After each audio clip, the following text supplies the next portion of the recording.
Hey, this is the Make Sense Good American. It's way past Valentine's Day. Hope you were lonely. You ladies, that is. You fellas, there's no such thing as a miserable, lonely man. You wake up every day, you get your grind, and you do it all over again. Anyway, I just wanted to say something. I think I'm pro-feminist. Not a male feminist, but a pro-feminist. You've done wonders, ladies. You really, really have. In the 80s, it was Madonna. In the 90s, it was Carrie Bradshaw, which is Sex and the City. Yeah, she taught you how to be very free-spirited. And then it was Lady Gaga in the 2000s. And now it's Miley Cyrus. I mean, she's got this song talking about virginity as optional or something like that. Like, it's really not that important. I want to say thank you, Miley. You've just made it possible for all these little skanks to turn 18 yesterday, straight out of high school, with nothing to do but strip and become the little skanks that they are. You know, I used to pay money to watch girls take their clothes off. Now all I got to do is a protest.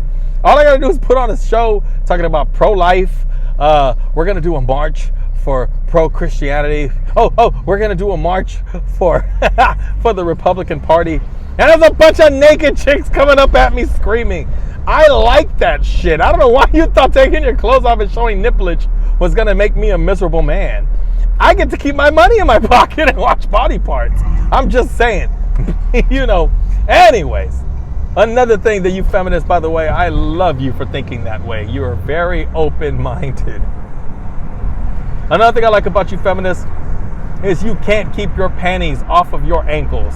You got to do it with every guy. You want to be just like us. You want to go ahead and say, I want Chad, Tyrone, and the Make Sense Again American. Yes, let's make sense of this. Let's go ahead and keep giving away your body parts. And now you're old. I want to talk to the girls that were listening to Madonna. How'd that work out for you? You're not like a virgin anymore, that's for sure. You're a bunch of used up, wore out, lonely skanks with nothing to offer. I'm sorry, you just got a promotion at the boutique? No, thank you. I don't want to see it. I don't want to hear it. Funny thing is that these homosexual men don't seem to have a problem finding a husband. For instance, Milo Yiannopoulos would get on stage in front of a microphone, and these were his exact words. My mouth has been through miles and miles of black cock. Yet he found a husband. Ain't that crazy? Because any woman would say that. And good luck, baby. You're lucky to find a kiss in the future. You're lucky to kiss. You're lucky if your sister lets you kiss her children ever again. It's to the point where you think you're men and you're not men. And you want to portray the lifestyle of a man and you want to act like you're one of us. You ain't one of us. Sit your ass down. You have literally ruined your life. You know what's going to happen with this legalization of marijuana and legalization of heroin and all these legalizations? Prostitution is going to be legal. And your dumbass gave it away. You were giving it away. And the funny thing is, in case you didn't know, virginities will be on the market. And I believe the selling bid begins at $70,000 to $100,000, which means if you're smart, you'll keep your legs closed until this is legalized. You understand? It's like me. If I have a bunch of good dirt and good soil in my backyard, and why would I waste time growing oranges when they're about to legalize marijuana in my state? And they have already. And now I'm ready to grow some weed and sell some weed legally. And everything's going to be just fine. That's what I do. And that's how I make extra money. You see what I'm saying? But your dumbass wanted to give it away. Now you can't sell it for $5. Nobody wants it.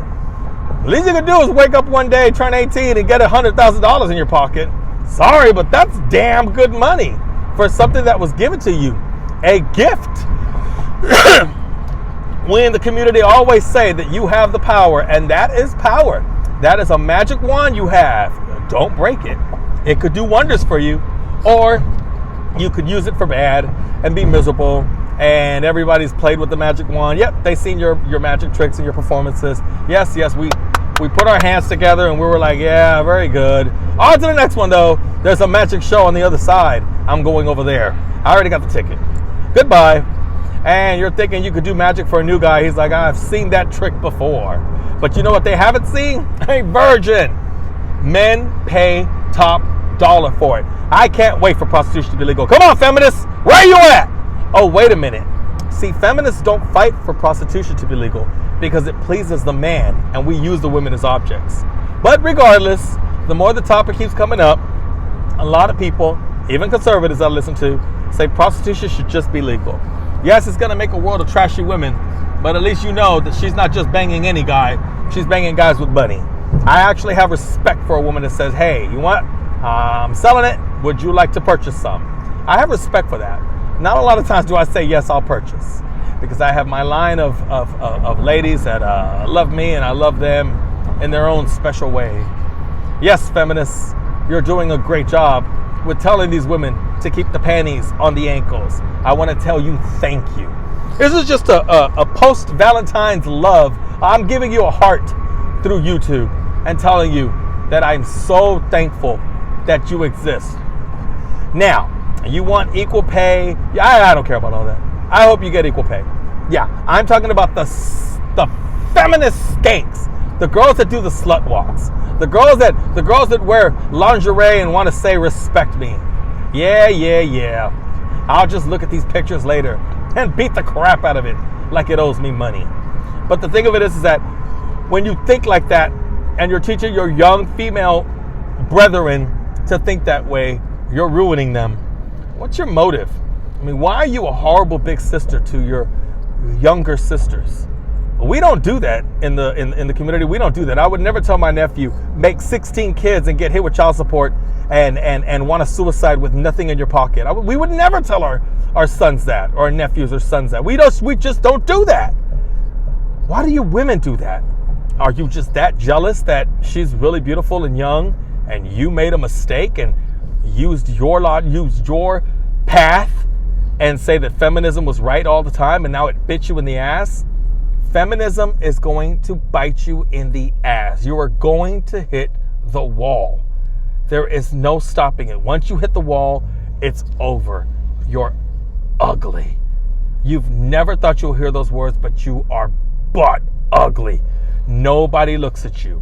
I'm sitting in the cantina listening to the same. I'm a Mexican, so I go to a Beaner cantina, and it's the same 18 songs. Hotel California, Neon Moon, Guns N' Roses, freaking Sweet Child of Mine. Oh, and let's not forget the ever so popular Ramon Ayala song. But in the midst of all that, you see these older women, and when they look my way, I look and I look another way. I don't even want to make 10 seconds of eye contact. It's us doing that to you now. You do notice that back then, when a guy would look at you, you wanted to make eye contact, you would snatch your neck. You would break your neck just to look at some freaking billboard, just to make sure you did not give him any inclination of interest. Now, you're on this side, and you're looking at it at a different spectrum, and you're like, I just want somebody to buy me a drink like it used to happen. It's funny when women think they're feminists and they break up with their boyfriend after one night of fighting. Now you're out going to the club and want to do something naughty. How funny is that? You found a guy that would bang you. Wow. Fascinating. It must have been this lucky. It must have been in the stars. It was not magical. He was going to bang you anyway. He was going to bang another girl if it wasn't you. Funny thing is, you could have done something with that evening. You could have helped an elderly person read a book. You could have saved a puppy, fed a stray cat. You could have done yoga. You could have read a Bible verse. You could have meditated or read a book. No, you found some guy and he looked like Chad, and it's not Chad. He's a little shorter now because you're a little thicker. So he's not 6'3", he's like 6'1", and he banged your brains out, and now you're saying in your head, yeah, that's what I did. I did that. Feminism says I don't have to be ashamed. Feminism says I don't have to be worried about the consequences or anything. I'm just like a fella. Got it. It's funny how you could have done something productive.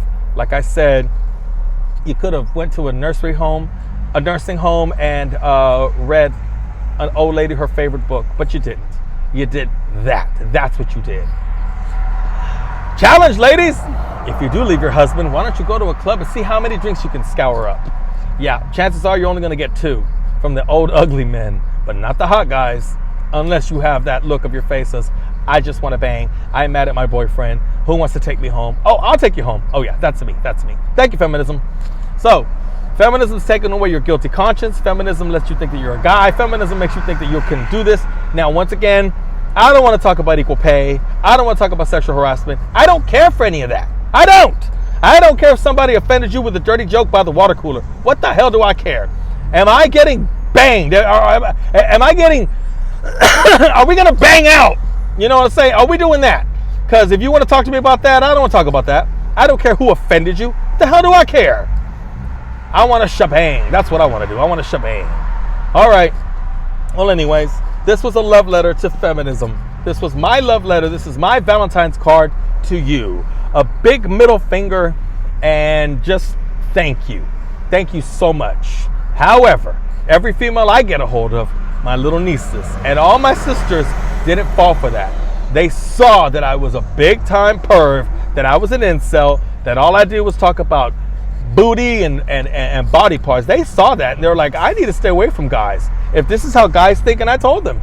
You do understand that when I was a kid and they were kids along with me, it was Al Bundy and Howard Stern. And what did Howard Stern usually say? Wow, you're really beautiful. What color is your bra? Ooh, pink. Does your underwear match your bra? Let me see your panties. That was Howard Stern. And for some reason, because it was the 90s, it was permissible. He doesn't get with any Me Too movements right now, being that graphic and that forward. And for some reason, he got a free pass. I guess because he was a DJ or something. And granted, he doesn't talk that way anymore. He does not talk that way. He does compliment the ladies still. He's like, my God, you're gorgeous. Oh, you know. And he'll talk about how his erectile dysfunction is going on strike because now he's, you know, got a boner. That's all he'll say. I'm very aroused by you. That's all he says now.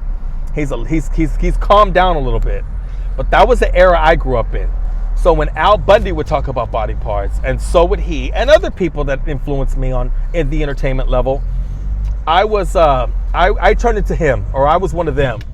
And when you were one of them and you talk like them, you portray them, it's no different than a black lesbian portraying a black man. Instead of her being an intelligent black lesbian, she's gonna be like a black man. Yo, what's up, dog? Hey, man, how they do? What they do, baby? Oh, I what's up? She won't get her own personality. She'll turn into him.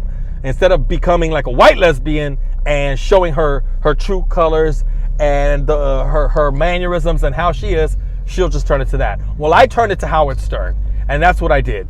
In front of my sisters and my sisters' friends, I was a creepy guy, and it was to the point that they understood. If this is how men think, I'm going to keep my distance from men until I find the right one. And all of them are happily married. I guess I did my part being this way because they knew what men were about, because I told them. I did not hold back. As a brother, I was a gift to them. They asked, I answered. What do men look at? Nothing. They look right through, they look right through you. They just want to bang. Yeah, pick the right guy, I even had one of my sisters say, if you like him, I'll date him. And I liked him. He was cool. And they're married, So it's a good thing at some point to have a relative that talks that way. Not some friend, though. Can't be creepy. That had to stop. And yeah, now I'm no longer an incel. Do I sound like an incel? Do I sound like I don't have the confidence to approach you ladies and have a nice conversation and talk to you and spit that game? Yeah, I got this. But sometimes you don't need game. All you need is the help of feminism. Yes, feminists, I'd like to thank you. I love you. You are amazing. Keep up the good work. Like I said, maybe you could talk about legalizing prostitution. Their body, their choice, their money. It'll be awesome. Let's do that. Let's talk about legalizing prostitution for 21 and up. How about it, ladies? 21 and up. Come on, you feminist woman with the blue hair and the short man haircut. Let's go ahead and sign a bill. They won't say no. They never say no to gay bills. Never. If it's a feminist holding this bill, they won't say no. Remember all the fighting we had to do to share bathrooms? Because you said, let's share bathrooms? That was your call. And they said, okay, if a lesbian wants to do it, she must be wise. She must be telling the truth. Well, go ahead, legalize prostitution. And let's please the men. Other than that, yeah, Hopefully you don't do it, but if it happens, it happens. Chances are it will. This world is going through hell in a handbasket, and oh, what the hell, you could be a Little Red Riding Hood holding it. On that note, this is the Make Sense Again American, and if you want to leave a comment or whatever, or show your love to feminism, I thank you. Oh, once again, I don't give a shit about the glass ceiling. I don't want to talk about that feminism. I don't care about your equal pay, your equal rights, or your equal feelings. I don't give a damn. I give a damn about body parts. That's what I care about. Thank you, feminists. Thank you, Slut Walk. On to the next one. Oh, by the way, let me know when the next Slut Walk is going to begin so that I may clean the little camera phone thingy and make sure I get very, very good footage. You sexy, sexy feminists. Good day.